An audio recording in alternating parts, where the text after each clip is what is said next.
A group of lawmakers in Tennessee this past week asking the state to stop promoting water fluoridation. Putting fluoride in drinking water, well, it's been controversial since the government started doing it. That was almost 50 years ago. But now even the government seems to maybe be taking a little step back, announcing plans to lower the recommended fluoride limit because it's causing a tooth condition. It's called fluorosis. So are we getting too much of a good thing? Joining us now, Dr. Gerald Curatola, a dentist and a FoxNews.com health blogger. Thanks for joining us.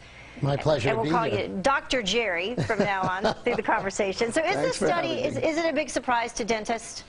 Well, it's actually it's not a big surprise to dentists at all. Dentists have been seeing this condition called fluorosis, and it's affecting, this is the amazing statistic, 41% of adolescents aged 12 to 15 have some form of fluorosis defects on their teeth.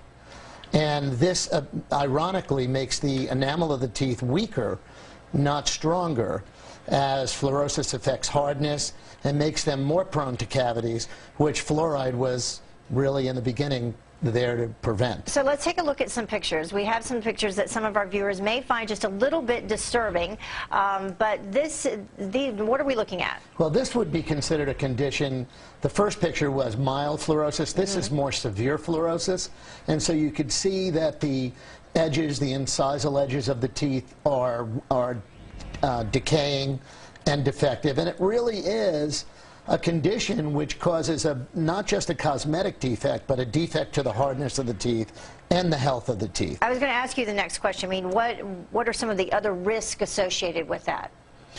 Well, you know, I like to say if this is what we can see the effects of fluoride on the outside, you know, we start to question what the effects of fluoride are inside the body. Right. So dentists have known a long time. I've been seeing just this past Friday, I saw a patient, a beautiful young woman, beautiful teeth, from Santa Maria, California. I know that grew up in a fluoridated community, and she has beautiful teeth, but these very severe white spots on the edge of her teeth. And for viewers who are interested, there is a website, spotsonmyteeth.com, if they want more information about what this fluorosis stain means and what it could be caused by. It's definitely an overexposure to fluoride, and that's the big problem. So you mentioned that she was in a fluoridated community, so yes. Not all communities are fluoridated? No, as a matter of fact, there are, throughout the United States, those that are on municipal water supplies. Most of those have converted to fluoridation over the years. But right now, you know, dentists and dental researchers are really starting to take a closer look at this fluoride experiment of the last 50 years. And the research that's emerging is drawing increasing concern, which is why legislators in Tennessee and other places like Calgary are calling to end and ban fluoridation altogether. But what if you're already in one of those communities and you already are exposed to fluoridated water? What are your options? Well, the CDC bottled water, filtered water, but the CDC has already recommended that fluoride be removed from baby water, and Gerber was one of the companies to actually make formulas without fluoride in them. The interesting thing, again, about fluoride is, you know, it's been this sacred cow as the answer to all dental problems. You know, mainly, you know, we're going to eradicate decay. And we have fluoridated communities and non-fluoridated communities that some non-fluoridated communities that have less decay than fluoridated communities. So we really need to take a closer look at that, and some legislators are even calling for fluoride gate hearings because there's conflicting information that's coming from the CDC. So do you need fluoride in your toothpaste? Well, again, it really depends on how much fluoride you're being exposed to.